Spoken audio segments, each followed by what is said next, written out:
C'est une grande célébration pour tous les chrétiens du monde entier. Aujourd'hui est un calendrier tout particulier pour l'année 2025. Toutes les branches de la chrétienté ont célébré leur Pâques aujourd'hui. Et c'est un signe où nous voyons que le Seigneur a voulu que tous ceux dont le cœur est habité par une foi sincère qui les a menés à la vie puissent à l'unisson célébrer sa résurrection. Et donc aujourd'hui nous étions réunis pour célébrer la résurrection de Jésus qui est l'auteur de la vie que nous avons. Et nous, à la Bonne Semence, nous avons organisé un culte d'ensemble réunissant toutes les églises qui sont celles de la section La Bonne Semence, parmi tant d'autres sections que compte la station de Lubumbashi de la 30e communauté pentecôtiste au Congo. Nous avions 5 églises réunies et nous avions déjà aussi les chrétiens qui sont venus d'une église en germe qui est plutôt un champ missionnaire que nous venons d'inaugurer il y a à peine un mois. Et là, nous nous sommes réunis aujourd'hui à 1291 personnes dans un culte unique pour célébrer la résurrection du Seigneur. Voilà ce que je peux dire en bref. Alors, nous avons, comme d'ordinaire, un jour de Pâques, on lit les textes qui nous parlent de la résurrection du Seigneur.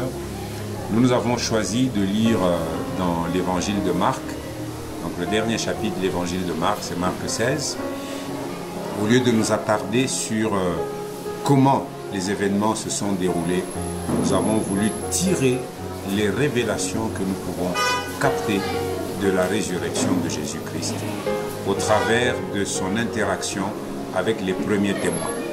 Et ainsi nous avons parlé des révélations de la résurrection du Seigneur. Nous avons vu que la résurrection du Seigneur nous révèle sa puissance. Parce que Jésus disait, j'ai le pouvoir de donner ma vie et j'ai le pouvoir de la reprendre.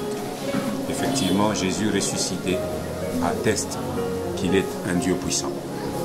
La résurrection nous révèle la puissance de Jésus. La résurrection de Jésus nous révèle sa grâce.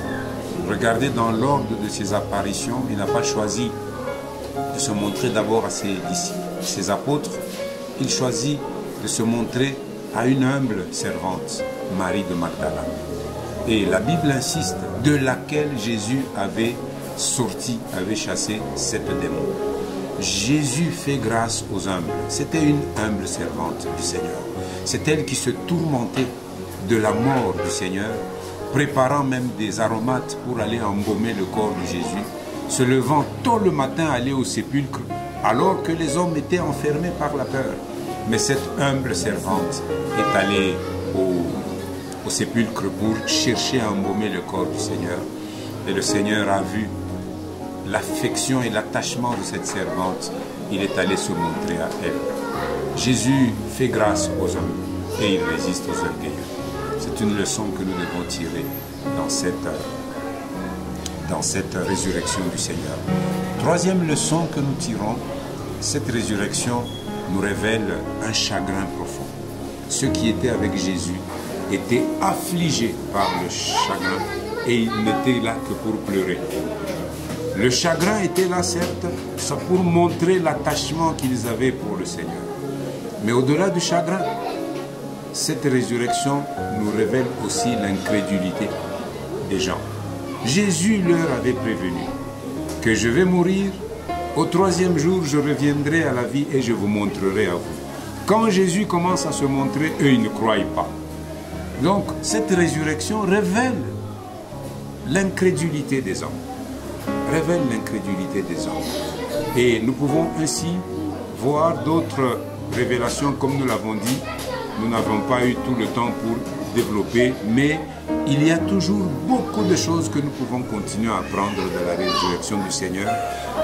Mais en bref, elle est source de vie pour nous, elle est source d'une espérance vivante. Nous attendons le jour où Jésus viendra nous chercher pour que nous puissions vivre avec lui pour l'éternité. Et donc nous souhaitons joyeuses fêtes de Pâques à tous les enfants des dieux, joyeuses fêtes de Pâques à toute la station de Lubumbashi, à nos pères dans la station de Lubumbashi, à nos pères dans la 30e communauté et à tous les enfants des dieux dans la ville de Lubumbashi. Nous disons joyeuses Pâques.